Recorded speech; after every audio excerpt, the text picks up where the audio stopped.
All right, good morning, everybody. Good morning. It's Wednesday. Already. That's right there. Today, Lydia of Philippi believes in Jesus. Acts chapter 16, starting at verse 11.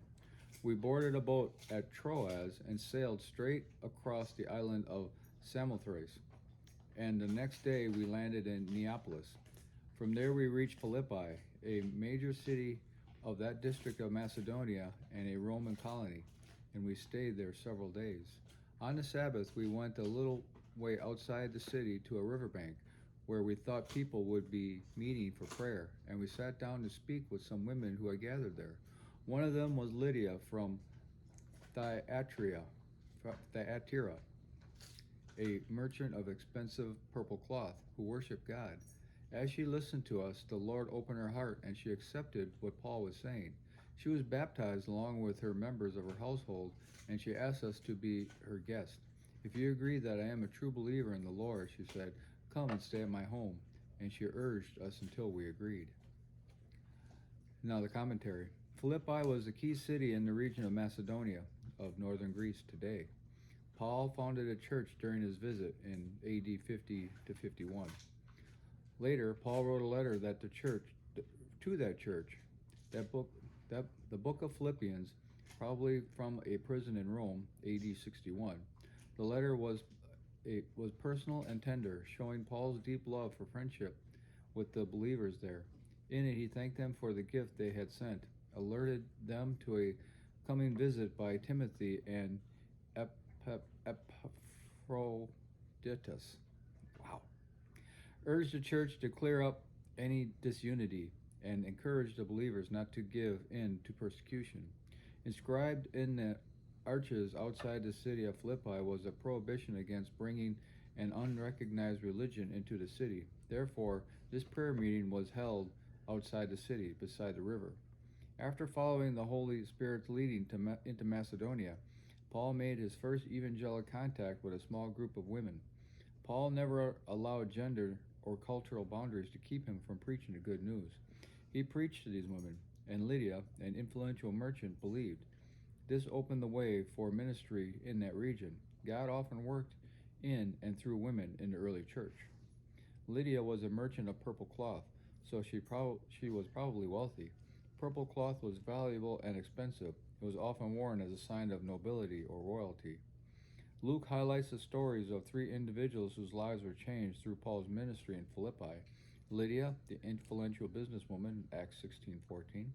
The demon-possessed slave girl, Acts 16:16 through 18. And the jailer, Acts 16:27 to 30.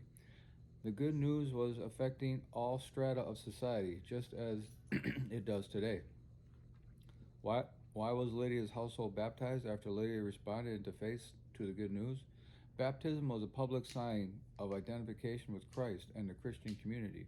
Although all members of her household may not have chosen to follow Christ, but we don't know, it was now a Christian home. Lydia practically begged for opportunity to host Paul and Silas in her home. Rather than seeing the men as a burden and their presence as a disruption of her family and business routine, Lydia laid out the welcome mat.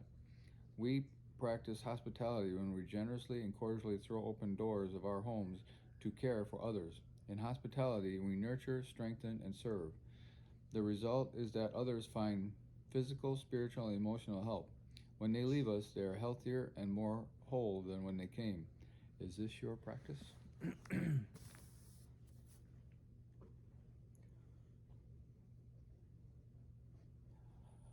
I hope that people see us that way, Yeah. but in my mind, I'm thinking, I don't know that I'm the best demonstration of that. No, and unfortunately, the reality of it is a lot of people, a lot of non-believers shove that in our face as believers because we don't have the same view of immigration as they do. Mm. And so my response to that is, this is personal.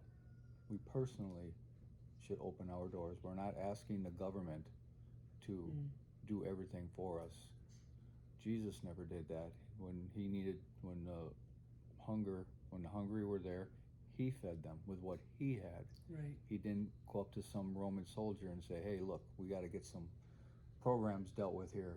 We didn't, this is all these things that are going on right now. We have to remember that all these things are a personal basis. Right. So, yes, if we had a need, if somebody had a need, we should absolutely help them. But we must use our discernment too, because there are very many bad people out there. They'll take advantage And do us harm. Mm. And we don't want that either. Right. Jesus even told the disciples when they left to go do their take a sword with them to defend themselves. So it's not as cut and dried and black and white in our society today to just throw open doors and have all kinds of people come in. We have to use our discernment, but we must at least entertain that thought. We can't just automatically say absolutely not. Like you said, this is a personal thing. It's not an issue for governments to force everyone to do whether they agree or not agree. Yeah. If it's a personal issue, then each individual person or household can decide if they're going to assist in that way or not assist in that way in their means and ability, and should in their means and ability. Yeah.